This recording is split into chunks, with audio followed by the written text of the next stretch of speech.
Alrighty, so finishing up with fishes today, looking at osteichthyes and the bony fish. I know we have some videos, so okay, making sure my sound was on. Didn't work the other day. Anyways, so getting a little more in depth with what osteichthyes are capable of. They do have a closed circulatory system. So we've mentioned open circulatory system before. Does anybody remember what that is? Very nice. Blood sloshing around, meaning that the blood does not stay within the vessels and within the heart all the time. It moves around the body and then it gets picked back up again. So if it's a closed circulatory system, that means that the blood does not leave the vessels, and that's what ours does. Our blood should stay in our vessels. They do have a two-chambered heart, which is a very primitive heart. Usually with a two-chambered heart, they have an area that receives the blood and then an area that pumps the blood. Countercurrent oxygen exchange. This is one of the videos that we'll watch, but this is a really important and interesting idea.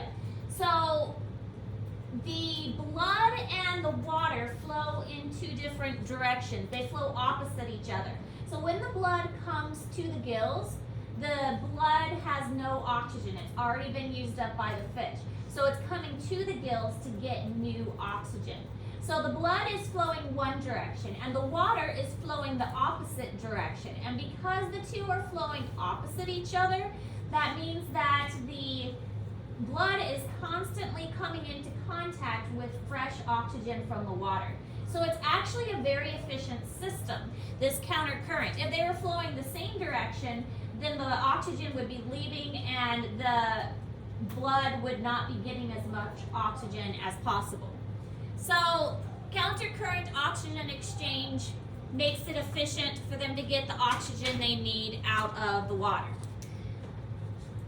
Again, the operculum, it closes over the gills, so it creates that suction kind of effect. And like I said, we're going to watch a video about that in just a moment. How many chambers do we have in our heart? We have 4 chambers. Nope, we've got 4. I don't think any animal has more than 4. Oh, that sucks.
So this shows how the countercurrent oxygen exchange takes place. So the water comes in through the mouth and then goes out the sides, out through the operculum and across the gills. The gills are very feather-like, and a lot of surface area is important. The more surface area that's available, the faster and more efficient this can be. Just the same for our lungs. Our lungs have a really high surface area so that we can exchange oxygen across it quickly. So the water is flowing one direction across, but the blood is flowing the opposite. So in these pictures, blue represents oxygen or blood that does not have oxygen in it, and red represents blood that does have oxygen. So this is blood with no oxygen that's already been used by the body, and it's getting oxygen from the water as the water flows the opposite direction. So there's always fresh oxygen available because they're flowing in opposite directions. Okay, so hopefully our video works. The other day, oops, it wasn't making any sound.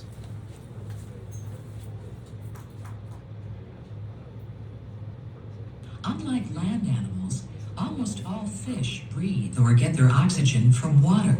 Instead of using lungs, fish breathe with organs called gills. Most fish have 4 pairs of gills enclosed in a gill chamber on each side of the head. On the outside of the body, a flap of bone called a gill cover protects the gills of bony fish. To get oxygen, fish gulp water through the mouth and pump it over the gills. In many fish, the breathing process begins when the gill covers close and the mouth opens. The walls of the mouth then move inward. The mouth partially closes and the gill covers open. This action forces the water from the mouth into the gill chambers. The inside of each gill consists of fleshy, thread-like filaments. Water from the mouth passes over the filaments. The filaments are closely spaced along a gill arch in 2 rows. Each filament has many tiny extensions called lamellae. Blood flowing through the lamella takes oxygen from the water and releases carbon dioxide into the water. After the fish receives its oxygen, the water passes out through the gill openings and the breathing process begins again. I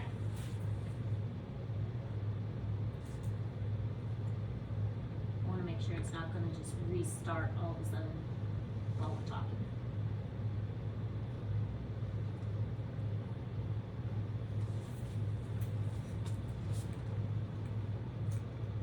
Okay, so a couple other important things about the fish is this thing called the lateral line system. The lateral line system can be visually seen on the fish along its body, and it is used to detect water currents, predator and prey in the water, or low frequency sound.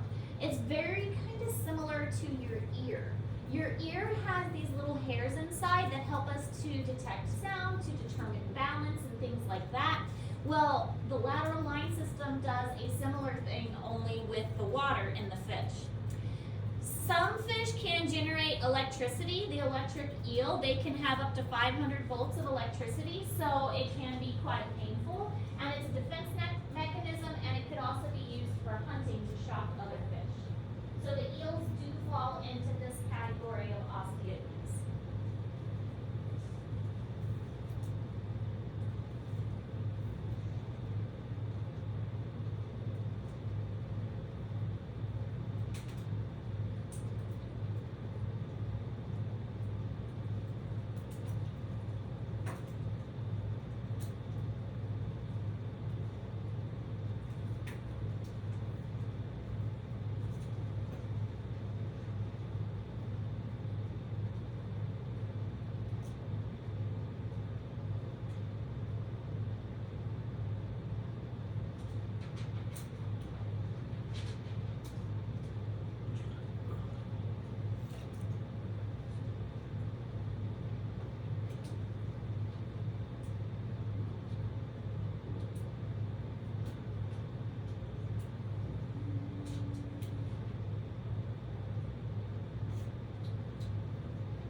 Alright, so this is what the lateral line system looks like. It is right here along the body, and it leads into a series of canals, and within those canals it has these little hairs, and this is what the little hair looks like. So those little hairs get tipped back and forth with the different currents of the water. If something's nearby and disturbs the water, then that's going to send ripples that will also disturb those hairs. So it's really a detection mechanism for the fish, and it helps them to determine if something's nearby, if the water is changing. They can detect a little electricity and things like that. Alright, now we need to talk about something called osmoregulation. Osmoregulation is an important idea of balancing the water and salts in the body. We've kind of mentioned this before a little bit when we talked about the slugs and what happens if you put salt on the slugs. The salt is a high concentration, and so water is naturally drawn toward a high concentration. It wants to dilute it. This is a process that is completely natural. There's nothing you can really do to stop this except, put a layer over or something.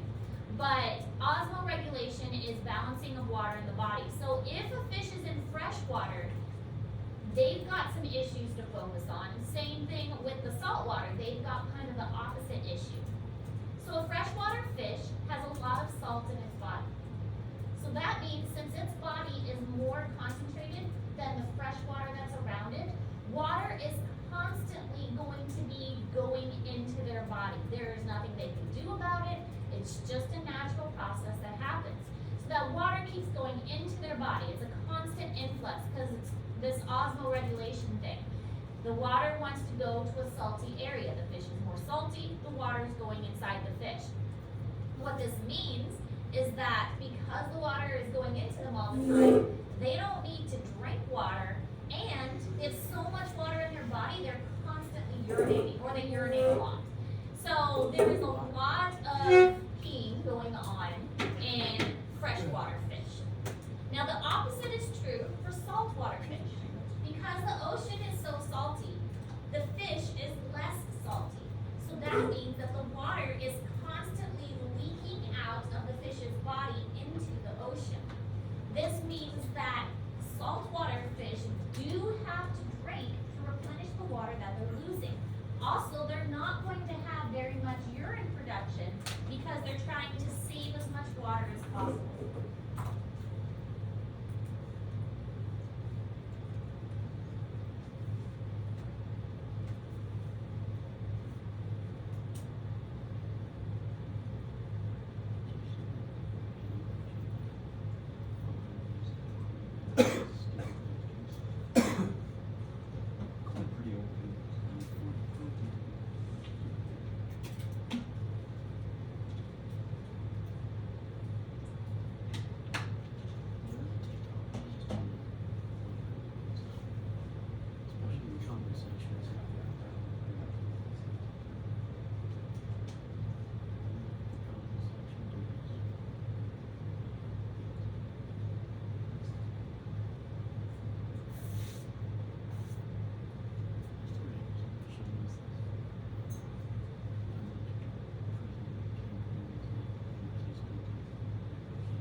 Why this isn't working when I click the button. I have to actually click it on the computer. That's fine. Do it the hard way. I write a lot of essays for school, but I also write sales descriptions. That is really loud. Jeez. All living things on Earth need water because the chemical reactions that make life possible happen in an aqueous solution. Which means us land animals have to drink it to keep it inside of us all the time. But what about fish? It seems like since they're always in the aqueous solution of whatever body of water they're swimming around in, they wouldn't need to actually drink the stuff. But it turns out that some fish actually do need to drink and others do not. It depends on the fish and what kind of neighborhood it lives in. Water, you should know first of all, is really into finding a balance. If you have a membrane that water can pass through and there are different concentrations of salt on each side, then the water will always flow toward the saltier side of the membrane until the concentrations on both sides are the same. That means that freshwater fish have it easy. Since the concentration of salt in their bodies is higher than the concentration in the water, that freshwater just flows right in, mainly through their gills and into their bloodstream. They also swallow some water when they eat. I mean, it's kind of unavoidable, but they don't need to actively gulp down water. But in order to retain the balance of concentrations, the fish's tissues still need to have some salt in them. And that's where chloride cells come in. These are special cells in the gills that produce large amounts of an enzyme that controls the flow of dissolved salts like sodium and potassium across cell membranes. So in freshwater fish, these chloride cells work hard to bring just the right amount of salt into the fish's bloodstream. Now saltwater fish have the opposite problem. For most of them, the concentration of salt in the water is higher than the concentration in their blood. That means that as they pass water over their gills to breathe, the higher concentration of salt outside of their body is constantly sucking water out of them. So these fish have to drink a lot, which they just gulp down by the mouthful. But since the only water around is salty, they have to filter out the salt to make it safe for them to absorb. A lot of that salt is filtered out in the fish's kidneys, but these fish have chloride cells in their gills too. It's just that in their case, those cells are constantly pumping salts out of their bloodstream and into the saltier water. So they may be surrounded by water, but no matter where they live, fish fish are always looking to find that balance. Thanks for asking. If you have a quick question you'd like to ask us, we're down in the comments below or on No, we're Facebook, done. Twitter, Tumblr. It wasn't finished. We're done, thanks. So you get the idea that it really depends on the environment that the fish is in, depending on what kind of mechanism they're going to use to get the water. All right, reproduction. They often lay hundreds or thousands of eggs. We mentioned this before that there are a couple different strategies for survival, and one of the strategies is let's have a lot of babies because not all of those babies are going to survive. And that's the strategy that fish often use. Let's lay lots and lots of eggs because we know not all of these eggs are going to make it. So a lot of times they will mate in large schools of fish, and this is where all the males will release sperm at the same time, all the females release eggs, and they're fertilized in the water. Most are oviparous, which means the eggs develop outside the female. Many fish do not care for the eggs or young. This is another strategy. Well, if I have a lot of babies, surely some of them's going to survive. So I spent a lot of energy making lots of eggs. I don't have any more energy to spend to take care of those eggs. So we're just going to hope for the best. Other animals have the opposite strategy where I invest a lot of energy into this child, into taking care of it, into protecting it, and I don't have very many of them because of that. Like Finding Nemo, right? Finding Nemo. All those eggs in Finding Nemo, and only one survived.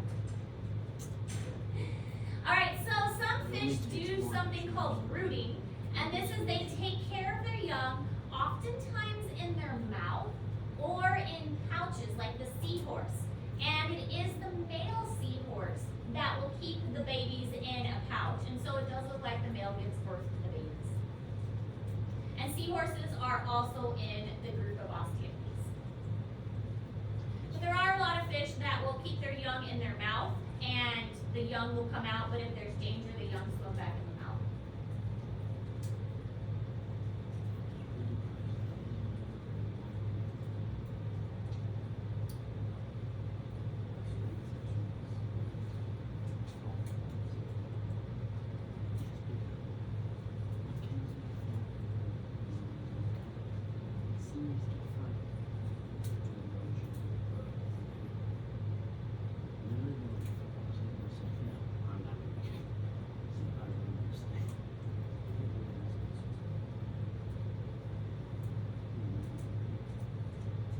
It needs to be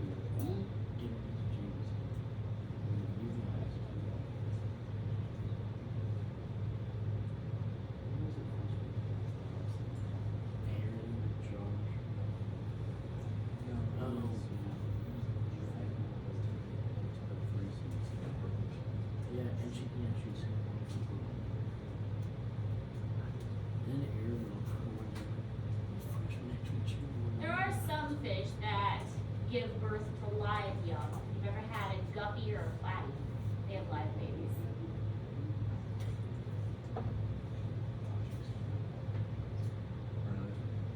You never met Mom? No, he has a relationship with some chick as well. So you're saying he's And every single time, Really? Every time it comes to cricket for Irish?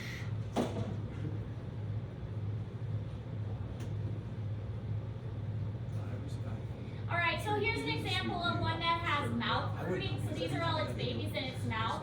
Here is a male seahorse who has a pouch with the baby seahorses inside. Seahorses are weird. All right, you don't have to write these down, but some interesting facts.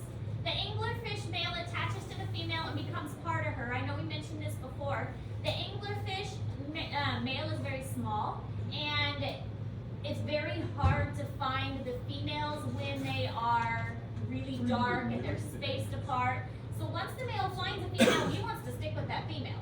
So he actually bites into her, and then he eventually dies, and her blood system takes over. And so basically he just becomes a little attached sperm packet. The flounder fish starts off looking like a normal fish, but then it's going to lay on its side, and since it lays on one side so much, the eyes actually rotate to the top. So that's kind of weird to look at them because they started off with eyes on each side like a normal fish.